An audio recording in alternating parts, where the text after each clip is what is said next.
We can no longer continue to make policy for ourselves, in our country, in our region, in our continent, on the basis of whatever support the Western world or France or the European Union can give us. It will not work. It has not worked, and it will not work. Our responsibility is to charter a path which is about how we can develop our nations ourselves. It is not right for a country like Ghana, 60 years after independence, to still have its health and education budgets being financed on the basis of the generosity and charity of European taxpayers. By now, we should be able to finance our basic needs ourselves. And if we're going to look at the next 60 years as a period of transition, a period whereby we can stand on our own feet, our perspective has not to be what the French taxpayer decides to do with whatever surpluses that they have. The air of denial that France chooses to sit in is uncomfortable, not only for Africa, but also for France. And it does no good for either one of us. How can you trust the source of your pain when the source doesn't acknowledge it? We, as Africans, feel the pain of colonization every single day. And so we ask you, Mr. President, how strong can a relationship that is built on pain, that is built on skepticism, and that is built on lack of trust really be? All of us in this room and the millions more on the continent and off of the continent want a commitment from you, Mr. President, that you will join us in the eradication of La France-Afrique, which is a very unfair dominance, and it has to end. Unless there is a plan to go and live on Mars, we do not have a choice. And I hope that this convocation and conversation can take place within the next 4 to 8 weeks. We cannot go to the world's population again making promises and yet saying that this is the most urgent problem facing mankind. Straight that Africa should never be seen as a continent that needs generosity. We want to be treated as equals. We cannot achieve what we want to achieve if we allow our global community to focus time, resources, everything, technology, on conflict. I think there's a duty for us all to keep our individual countries peaceful, out of conflict, and not export instability to other countries. Is that what you're saying? You're saying is good, but it's not what you're saying. We are not saying that we continue to have what the taxes France is paying, the taxes Kenya is paying in the current setup. Those are national issues. We need a financial transaction tax at a global level where even countries like Kenya pay. We do not want anything for free. You will pay more eventually because you have a bigger economy. We will pay commensurate to our economy. And we want those resources controlled not by IMF and World Bank. Because IMF and World Bank, you have the final say. We don't have no say. We want another organization of equals, where you have as much say because you pay, as much as we do because we also pay. That's the organization we are looking for. And that is why we are saying we need a new financial architecture, where governance, where power is not on the hands of a few people. We can agree on the governance of the institution. We can agree on the sharing of power so that all of us have access to resources that go to making sure, number one, renewable energy. We invest in decarbonization. Number 2, adaptation, mitigation, smart agriculture. Number 3, restoring our planet, restoring our biodiversity, and making sure our carbon sinks work. This is what we are saying, and we would appreciate a little understanding. We want to be, we are talking the normal. If we continue talking the normal, Emmanuel, we will never solve this problem. Things are not going forward, they are going backwards. Tokenism, installment will not solve this problem. We have a much bigger problem than the installment we are discussing here will solve. You're not hearing us. I will, if I may, I will answer you in 2 words to conclude. No, but let me just finish one more. When Ajay was saying 1 to 5 or 1 to 1, who is 1 and who is 5? Private sector versus who is 1 and who is 5? $5 private sector mobilization for every dollar of money that comes in. 5 from private. Surely, Ajay. How do you persuade the private sector to bring their money for public good? Private sector is driven by profit, my friend. I mean, unless you persuade me otherwise. Rendez-vous est pris pour l'Amazonie. J'ai peut-être donné la parole à Cyril Ramaphosa avant de conclure.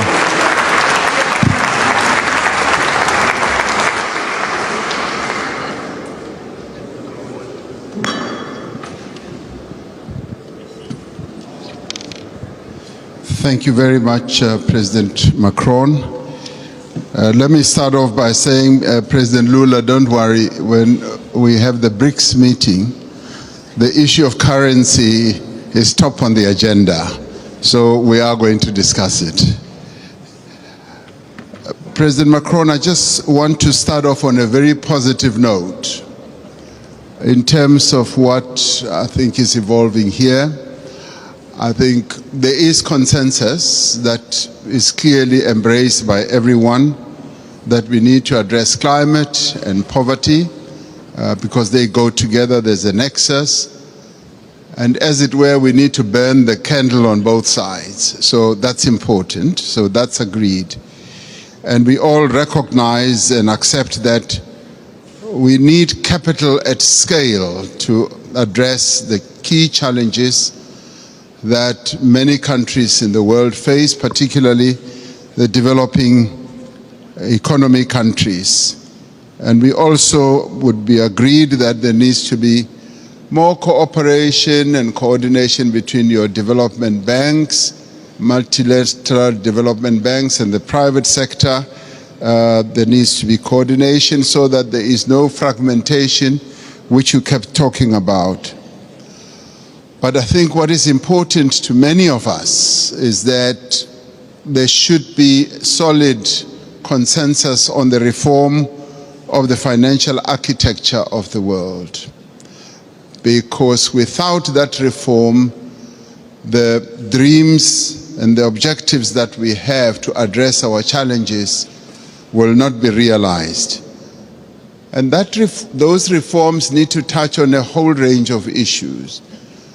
Mr. Mo Ibrahim yesterday even spoke about something that we may think is insignificant, that the boards of directors of your multilateral institutions are not made up of independent directors. They are largely internal people or shareholders. So that in itself, for us, it's an important reform. We also need to look at the distribution of the special drawing rights. I find it a bit difficult to be told that this is set in the rules and it will forever be like that, and that it's either you get 0 or you get 34 billion. In our view, this is not a zero-sum game.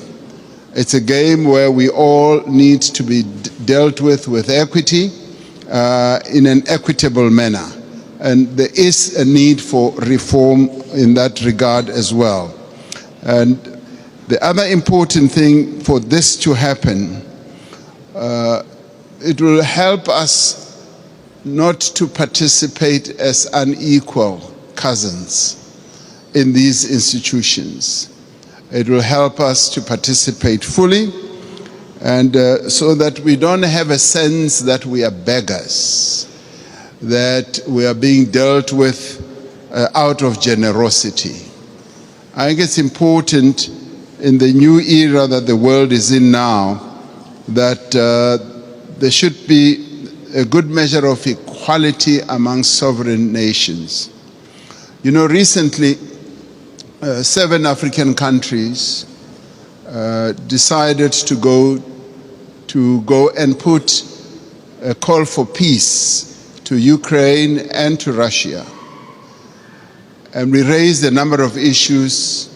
Zambia was represented, Comoros was represented, Republic of Congo was represented, Senegal was represented, Uganda, as well as South Africa. So we were all represented, and Egypt as well. So we were all at one, that even as we were going to address an issue of the war which has had a negative impact on the African continent, which is the rise in prices for food, rise in prices for fertilizers, we were clear that we are not going there as beggars. We are not going to ask for a favor to both Ukraine and Russia. We were going there to say, open up the Black Sea Channel so that the grains and the fertilizers should go into the world market. So we were not on a begging mission, even as we are in great need as a continent and all that. That should go to demonstrate that Africa should never be seen as a continent that needs generosity. We want to be treated as equals. Even in the multilateral institutions, we want to be treated as equals. And if our equity is at a low ebb, there must be ways in which that can be addressed. To us, this is very important. Our sovereignty is one of the things that we hold on dearly to. And we demonstrated that very clearly to both President Zelensky and to President Putin when it came to this issue. Even as there were suggestions that, yes, we can donate this, we can donate that, we said, we want you to release these grains and fertilizers to the world market so that the world can trade in these commodities and other issues we can handle in a different way. I wanted to make that point so that it should be understood where Africa has evolved up to. We want to be key players on the world stage, want to be key players even in the financial markets and in the MDBs. Now, these are the positive things. I do, Mr. President Macron, want us to address another issue which to us is a bit of a negative. You will have heard President Sisi talking about the 100 billion that was promised in Paris. President Sassou Nguesso yesterday as well also spoke about it at the dinner. Now there is that issue that a number of the commitments that have been made have not really been fully lived up to. But before I get into details, let me immediately say that we recognize the many initiatives that have been put on the table, and a number of countries here have done so. Germany has gone out of the way to put a number of initiatives, and the US has also done a number of things. But there have been times when we felt like we were beggars. I played a key role as chair of the African Union during the COVID period. We felt like we were beggars when it came to vaccine availability, when we felt we needed access to vaccines, and the Northern Hemisphere countries had bought all the vaccines in the world, and they were hogging them. And they didn't want to release them at the time when we needed them most. And we felt like we were begging. And at times it felt like they would just be droppings from the table, that yes, we will give you that and that. And let me tell you something that generated a lot of resentment. We resented that, and it got worse when we said we want to manufacture our own vaccines. And when we went to the WTO, there was a lot of resistance, enormous resistance. And we kept saying, what is more important, life or profits by your big pharmaceutical companies? And that too, I must tell you now, generated and deepened that disappointment and resentment on our part, because we felt like life in the Northern Hemisphere is much more important than life in the global South. And these are issues that need to be addressed. And I'm glad that we are all seated here like this, because we've got to get to the heart of these matters and address them. Now I come to promises that have been made. And Chancellor Scholz was saying, we've got to walk. You will have heard President Sisi talking about the 100 billion that was promised in Paris. President Sassou Nguesso yesterday as well also spoke about it at the dinner. Now there is that issue that a number of the commitments that have been made have not really been fully lived up to. But before I get into details, let me immediately say that we recognize the many initiatives that have been put on the table, and a number of countries here have done so. Germany has gone out of the way to put a number of initiatives, and the US has also done a number of things. But there have been times when we felt like we were beggars. I played a key role as chair of the African Union during the COVID period. We felt like we were beggars when it came to vaccine availability, when we felt we needed access to vaccines, and the Northern Hemisphere countries had bought all the vaccines in the world, and they were hogging them. And they didn't want to release them at the time when we needed them most. And we felt like we were begging. And at times it felt like they would just be droppings from the table, that yes, we will give you that and that. And let me tell you something that generated a lot of resentment. We resented that, and it got worse when we said we want to manufacture our own vaccines. And when we went to the WTO, there was a lot of resistance, enormous resistance. And we kept saying, what is more important, life or profits by your big pharmaceutical companies? And that too, I must tell you now, generated and deepened that disappointment and resentment on our part, because we felt like life in the Northern Hemisphere is much more important than life in the global South. And these are issues that need to be addressed. And I'm glad that we are all seated here like this, because we've got to get to the heart of these matters and address them. Life presents us with the things that we least want to do, when we least have the capacity to do it. But if we don't summon the courage to rise to the occasion, then we will pay the ultimate price. We have never had the appropriate discussions for the dismantling of an imperial order. And whether it is in the United Nations system or whether it is in the multilateral development banks, regrettably, we continue to see first-class and second-class citizens. Bob Marley had a song called War. We would do well to go back and read the lyrics of it, and not just to read them, but to walk the walk and to talk the talk. Rules are made by us. They're not made to break us. We are made to shape them. And if we can't shape the rules in this time as others shaped them before, then we will be the ones accountable for what potentially can be the worst reality of mankind. To believe that human species will exist forever, and to believe that failed societies don't happen, is to assume an arrogance that is not reflected in our